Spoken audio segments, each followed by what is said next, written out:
जय मसीह के दोस्तों। पिछली वीडियो में हमने गलातियों के पहला अध्याय पढ़ा था। अब इस वीडियो में हम दूसरा अध्याय पढ़ेंगे, गलातियों अध्याय 2।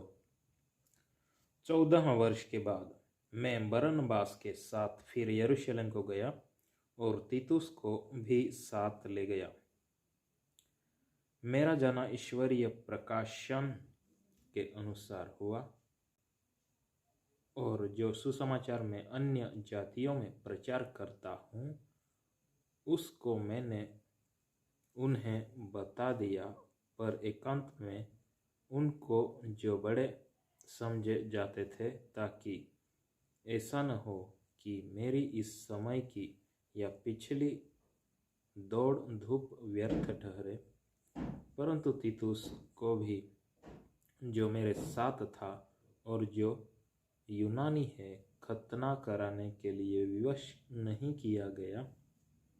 यह उन झूठे भाइयों के कारण हुआ जो चोरी से घुस आए थे, कि उस स्वतंत्रता का जो मसीह यीशु में हमें मिली है भेद लेकर हमें दास बनाए।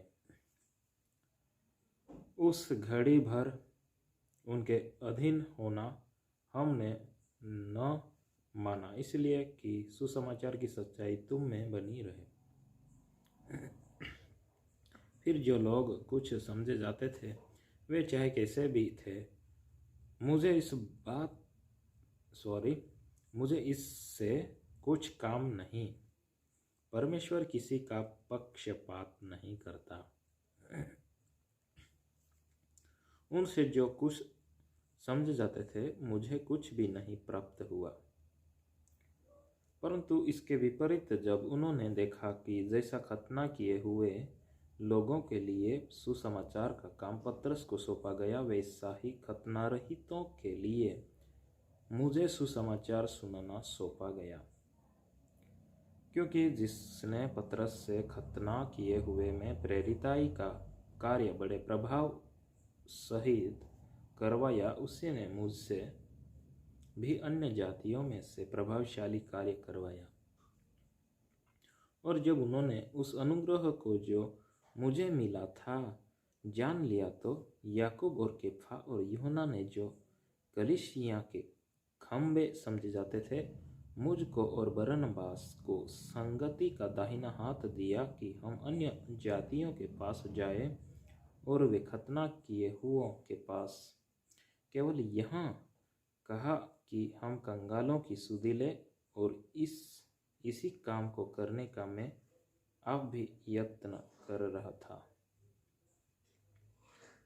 पर जब केफा अंताकिया में आया, तो मैंने उसके मुंह पर उसका सामना किया, क्योंकि वह दोषी ठहरा था, इसलिए कि याकूब की ओर से कुछ लोगों के आने से पहले वह अन्य जातियों के साथ खाया करता था। परंतु जब वे आए तो खतना किए हुए लोगों के डर के मारे वह पीछे हट गया और किनारा करने लगा। उसके साथ शेष यहूदियों ने भी कपट किया, यहाँ तक कि बरनबास भी उनके कपट में पड़ गया। पर जब मैंने देखा कि वे सुसमाचार की सच्चाई पर सीधी चाल नहीं चलते, तो मैंने सबके सामने केफा से कहा, जब तू यहूदी होकर अन्य जातियों के समान चलता है और यहूदियों के समान नहीं, तो तू अन्य जातियों को यहूदियों के समान चलने को क्यों कहता है? हम तो जन्म से ही यहूदी है और पापी अन्य जातियों में से नहीं। तो भी यह जानकर कि मनुष्य व्यवस्था के कामों से नहीं, पर केवल यीशु मसीह पर विश्वास करने के द्वारा धर्मी ठहरता है, हमने आप भी मसीही यीशु पर विश्वास किया कि हम व्यवस्था के कामों से नहीं, पर मसीही पर विश्वास करने से धर्मी ठहरे। आमीन। इसलिए कि व्यवस्था के कामों से कोई प्राणी धर्मी न ठहरेगा। हम जो मसीह में धर्मी ठहरना चाहते हैं, यदि आप ही पापी निकले, तो क्या मसीही पाप का सेवक है? कदापि नहीं, क्योंकि जो कुछ मैंने गिरा दिया यदि उसी को फिर बनाता हूँ तो अपने आप को अपराधी ठहराता हूँ। मैं तो